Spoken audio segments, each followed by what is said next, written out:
at sumaiyo rin. Ang mabuting balita ng Panginoon ayon kay San Mateo. Papuri sa iyo, Panginoon. Noong panahong iyon, nang nasa daan na si Jesus patungong Jerusalem, ibinukod niya ang 12. Sinabi niya sa kanila, aakyat tayo sa Jerusalem, do'y pagkakanulo sa mga punong saserdote at sa mga eskriba, ang anak ng tao. Hahatulan siya ng kamatayan at ibibigay sa mga hentil.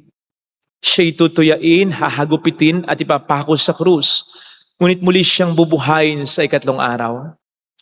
Lumapit kay Jesus ang asawa ni Zebedeo, kasama ang kanyang mga anak. May ibig siyang hilingin, kaya't lumuhod siya sa harapan ni Jesus. Anong ibig mo? Tanong ni Jesus.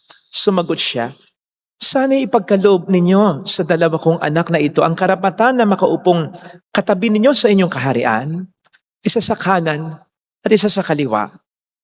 Hindi nyo nalalaman ang inyong hinihingi. Sabi ni Jesus sa kanila, makakainom ba kayo sa kopa ng hirap ko? Opo, tugon nila. Sinabi ni Jesus, ang kopa ng hirap ko ay maiinom nga ninyo. Ngunit wala sa akin ang pagkapasya kung sino ang mauupo sa aking kanan at sa aking kaliwa. Ang mga luklukang sinasabi ninyo'y para sa mga pinaghandaan ng aking ama. Nang marinig ito ng 10 alagad, nagalit sila sa magkapatid. Kaya't pinalapit sila ni Jesus at sinabi sa kanila, alam ninyo na ang mga pinuno ng mga hentil ay naghahari sa kanila at ang mga dinadakila ang siyang nasusunod. Ngunit hindi ganyan ang dapat na umiral sa inyo. Sa halip, ang sino man sa inyo na ibig maging dakila ay dapat maging lingkod. Ang sino mang ibig maging pinuno ay dapat maging alipin ninyo tulad ng anak ng tao na naparito, hindi upang paglingkuran, kundi upang maglingkod at ialay ang kanyang buhay upang matubos ang marami. Mga kapatid, ang mabuting balita po ng Panginoon. Pinupuri ka namin, Panginoong Heso Kristo. Welcome sa Our Lady of Lasalle at Quasay Parish kung saan ayos lang pong umiyak. Samahan tayo ng mahal na ina sa pag-iyak at sa pagdarasal upang maging maayos ang lahat. Mga magulang, ano po ang ipinagdarasal ninyo para sa mga anak ninyo? In the first place, pinagdarasal niyo po ba sila? May dapat lang. Sapagkat sinisigurado ko po sa inyo, anuman ang mga mabuting bagay na kaya niyong ibigay sa mga anak ninyo, yan ay nasa kapahintulutan pa rin ng Diyos. At yung mga bagay na hindi niyo kayang ibigay, na kailangan ng anak ninyo, yan ay nasa kapangyarihan ng Diyos. Kaya dapat niyo po silang pinagdarasal palagi. Pero sana tama rin yung intensyon ninyo para sa kanila sa inyong mga panalangin. Nasabi ko po yan sapagkat narinig po natin sa ating ebanghelyo ang naging request ng nanay ni Santiago at Juan, anak ni Zebedeo. So ito ay Mrs. ni Zebedeo kay Kristo para sa kaniyang mga anak na makaupo, isa sa kanyang kanan, isa sa kanyang kaliwa. Naniniwala po kasi noon ang mga Hudyo, lalo na yung madalas na kasama ni Kristo. Kasi Kristo yung magtatayo ng kaharian sa mundong ito. Yung may palasyo, yung may nasasakupan, yung may mga tauhan, and therefore, kapangyarihan.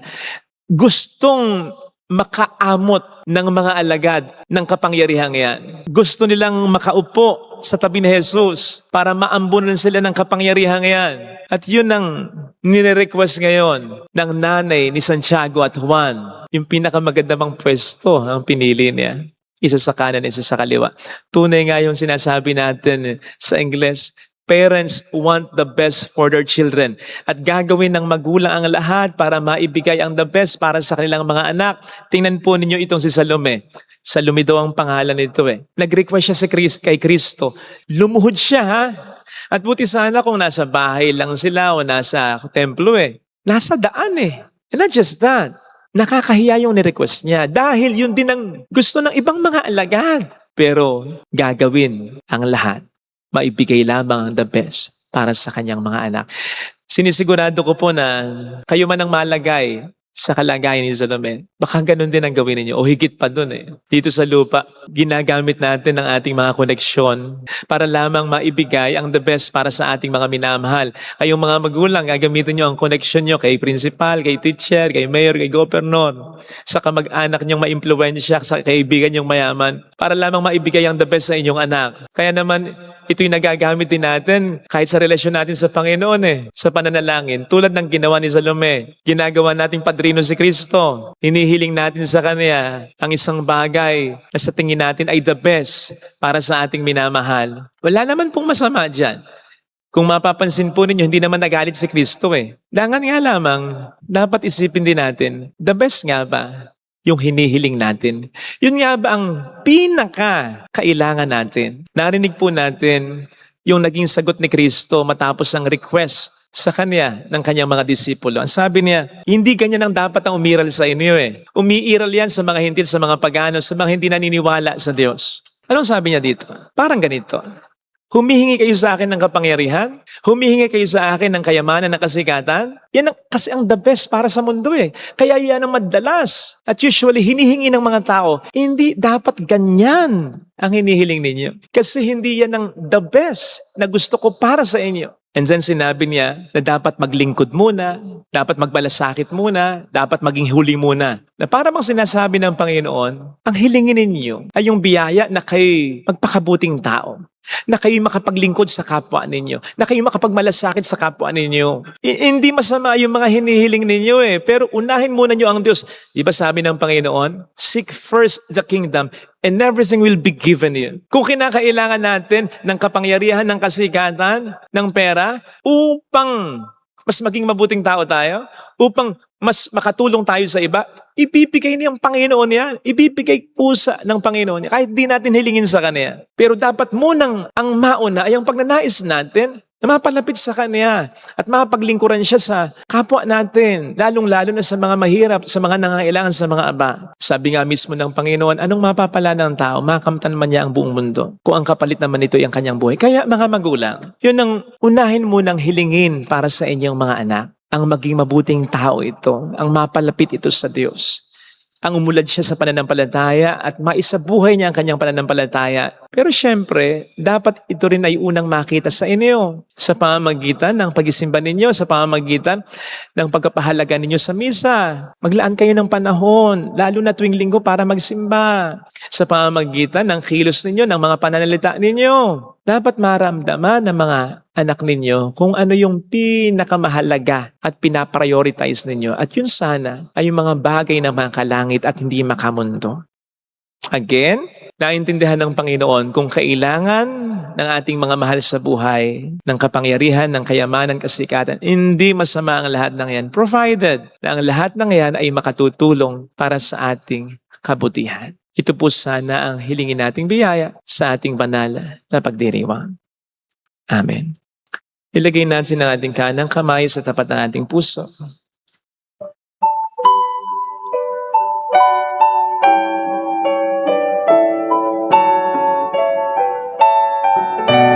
Awitin natin. Alam kong may magagawa ang Diyos.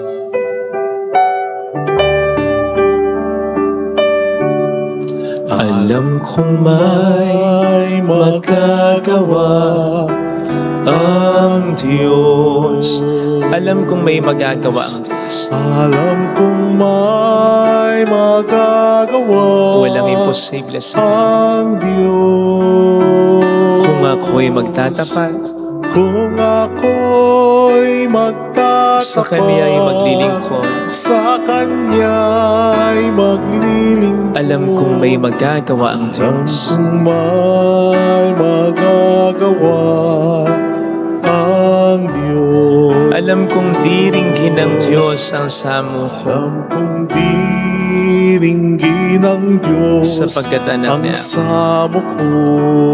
Alam kong diringgin ng Diyos ang samo ko, Alam kong diringgin ng Diyos ang samo ko.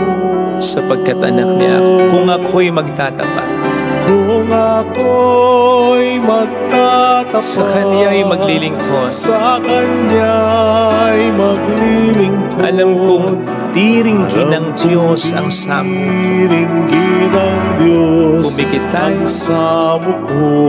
Panginoon, tulungan mo po kaming manalangin ayon sa kalooban mo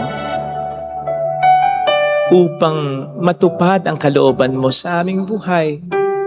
Huwag nawa naming hangarin muna ang anumang material na bagay kung hindi ka pa talaga naghahari sa aming buhay.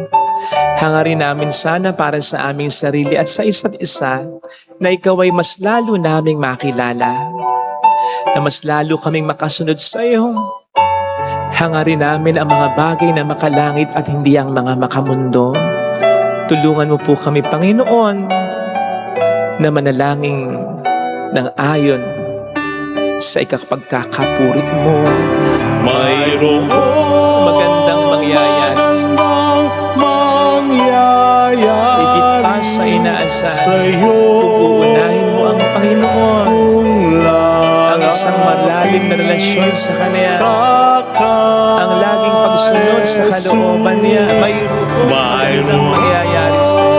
magandang mangyayari sa'yo. Kung lalapit kay Jesus, Kung lalapit kay Jesus. papuri sa Ama at sa Anak at sa Espiritu Santo. Kapara ng sa unang-una, ngayon at magpakailanman, magpasawalang hanggan. Amen. Pag-aalay po.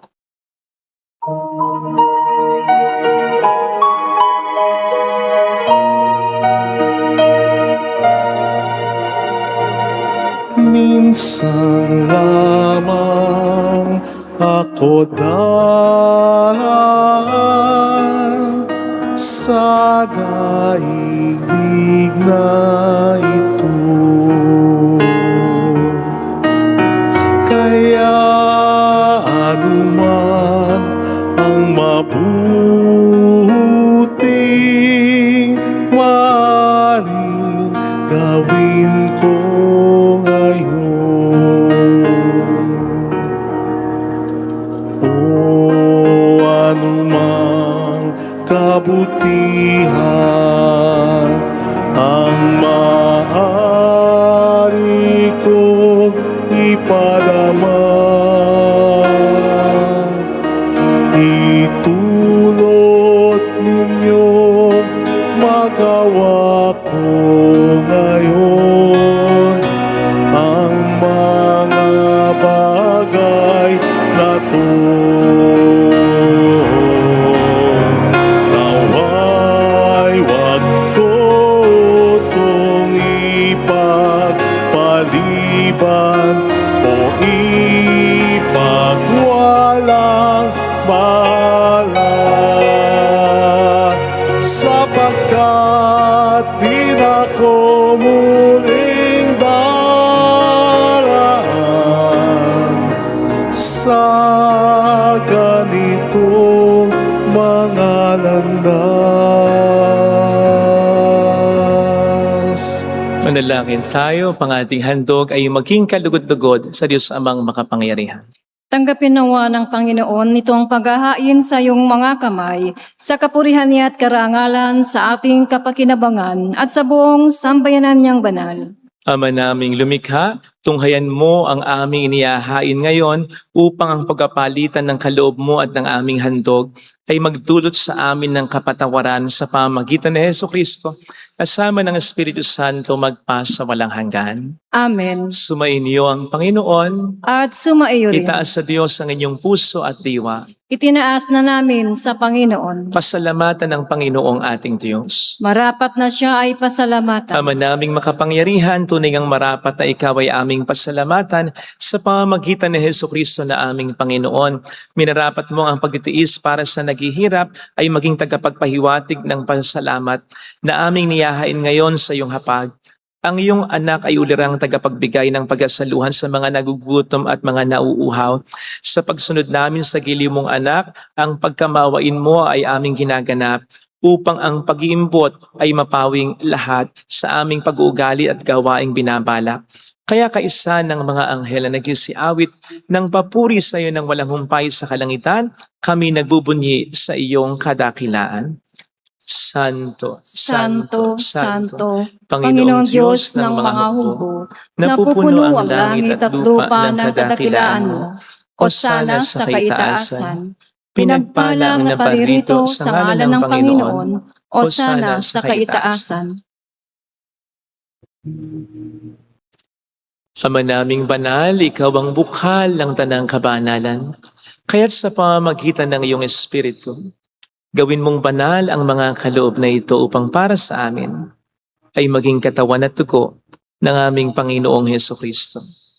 Bago niya pinagtiis ang kusang loob na maging handog, hinawakan niya ang tinapay, pinasalamatan kaniya, pinagati-hati niya iyon, iniabot sa kaniyang mga alagad at sinabi, "Tanggapin ninyong lahat ito at kanin. Ito ang aking katawan na iahandog para sa inyo."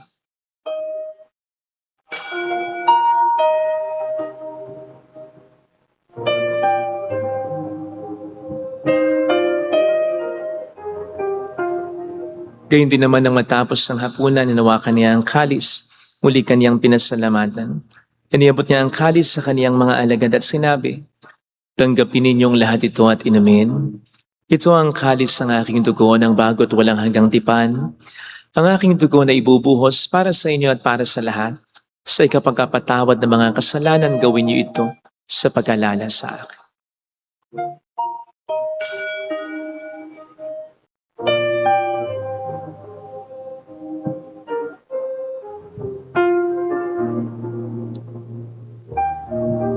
Ang misteryo ng ating pananampalataya. Si Kristo'y namatay, si Kristo'y nabuhay, si Kristo'y babalik sa wakas ng panahon. Ama, ginagawa namin ngayon ang pag-alaala sa pagkamatay at muling pagkabuhay ng iyong anak.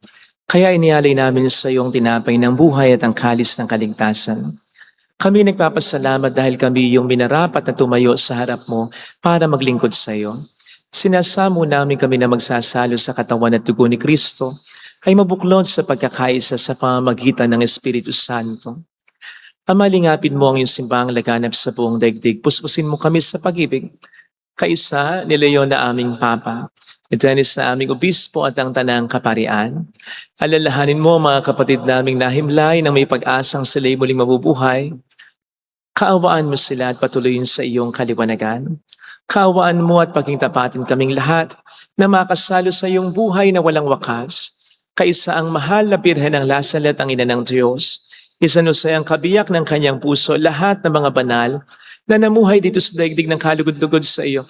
May pagdiwang nawa namin na pagupuri sa ikararangal mo sa pamamagitan ng iyong anak na aming Panginoong Hesukristo. Sa pamamagitan ni Kristo, kasama niya at sa Kanya, ang lahat ng parangal, papuri ay sa iyo, Diyos amang makapangyarihan, kasamang Espiritu Santo, magpasawalang hanggan.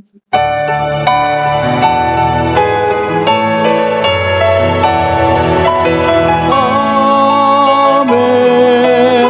Amen. Amen.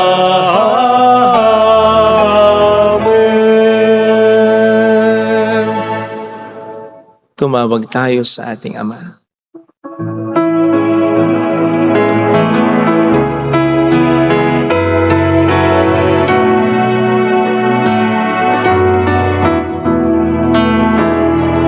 Ama namin, sumasalangit ka, sambahin ang ngalan mo, mapasamin ang kaharian mo, sundin ang loob mo dito sa lupa para nang sa langit. Bigyan mo kami ngayon ng aming kakanin sa araw-araw, at patawarin mo kami sa aming mga sala, ka ng pagpapatawad namin sa nagkakasala sa amin.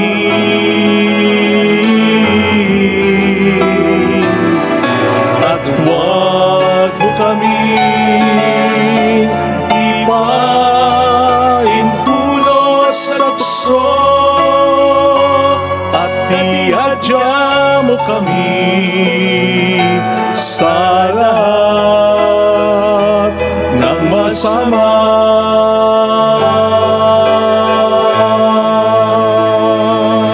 Iniling namin kami atya sa lahat ng masama pagkalooban ng kapayapaan araw-araw, iligtas sa kasalanan, samantalang aming pinaghahandaan ang dakilang araw ng pagpapahayag ng tagapagligtas namin sa Heso Kristo. Sapagkat iyo ang kaharian, ang kapangyarihan at ang kapurihan magpakailanman. Amen. Panginoong Heso Kristo, sinabi mo noon, sinasabi mo rin sa amin ngayon, kapayapaan ang iniiwan ko sa inyo, aking kapayapaan ang binibigay ko. Tunghayin mong aming pananampalataya, huwag ang aming pagkakasala. Pagkalooban mo kami ng kapayapaan at pagkakaisa sa iyong kalooban, kasama ang Espiritu Santo magpasa walang hanggan. Amen. Ang kapayapaan ng Panginoon ay sumainyo daw ang lahat. At sumaiyo rin. Magbigayan tayo ng kapayapaan sa isa't isa. Kapayapaan po. Kordero ng Diyos Na nag-aalis ng mga kasalanan ng sanlibutan, maawa ka sa amin. Kordero ng Diyos na nag-aalis ng mga kasalanan ng sanlibutan, maawa ka sa amin. Kordero ng Diyos na nag-aalis ng mga kasalanan ng sanlibutan, ipagkaloob mo sa amin ang kapayapaan. Narito sa harap natin ng Panginoon ang ating buhay at kaligtasan. Mga palad tayong inaanyayahan. Panginoon, hindi ako karapat-dapat na magpatuloy sa iyo, ngunit sa isang salita mo lamang ay gagaling na ako.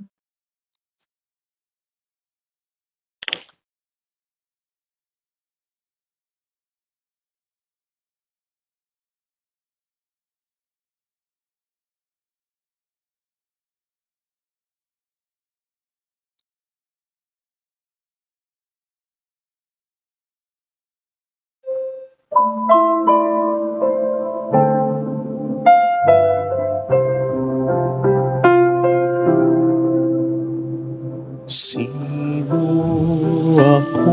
Panalangin para sa espiritual na pakikinabang.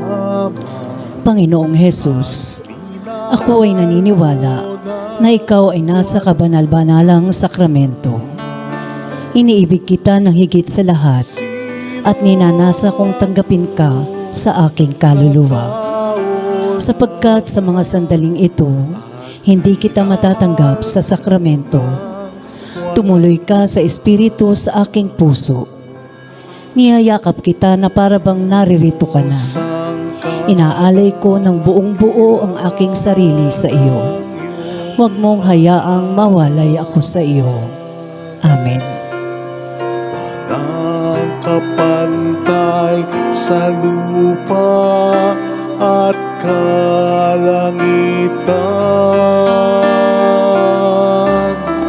maging ang sanggol na wala pang malay, sambitang papuri sa pag-ibig mong taglay.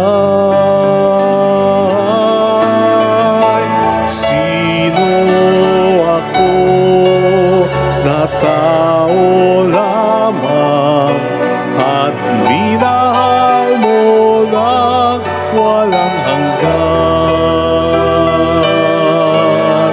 Sino ako na tao lamang at minahal mo ng walang hanggan? At minahal mo ng walang hanggan.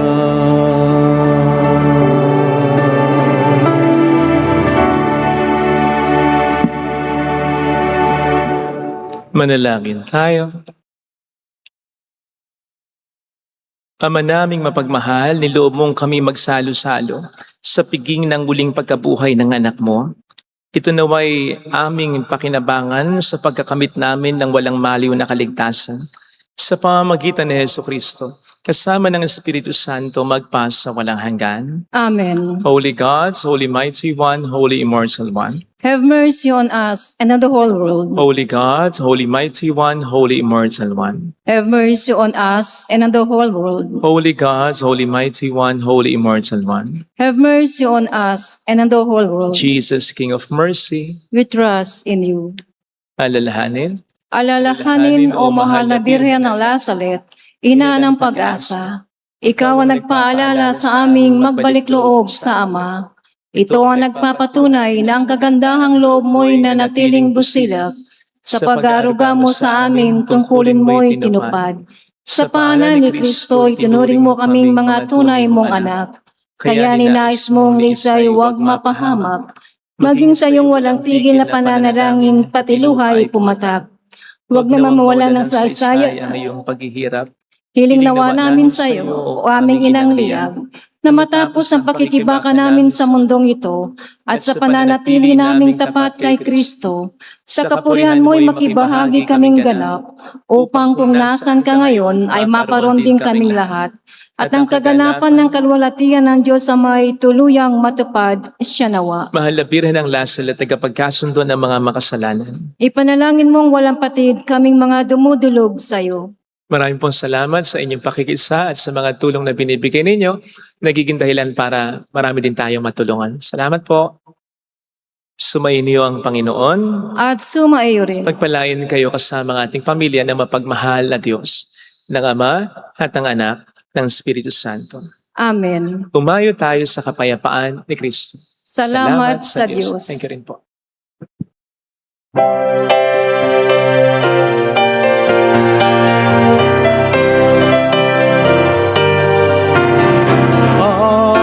Amin. Iniaalay ang pag-ibig na walang kapantay. Okay, sarap mabuhay kung may nagmamahal. Pagmamahal na tunay at laging lalisay. Ang birhen kong umibig ay walang sintamis. Pagsintang sa talinis, sa iyo hanggang langit. O Birhen, Birheng mahal, sa awit at sa dasal, aming iniaalay ang pag-ibig na walang kapan.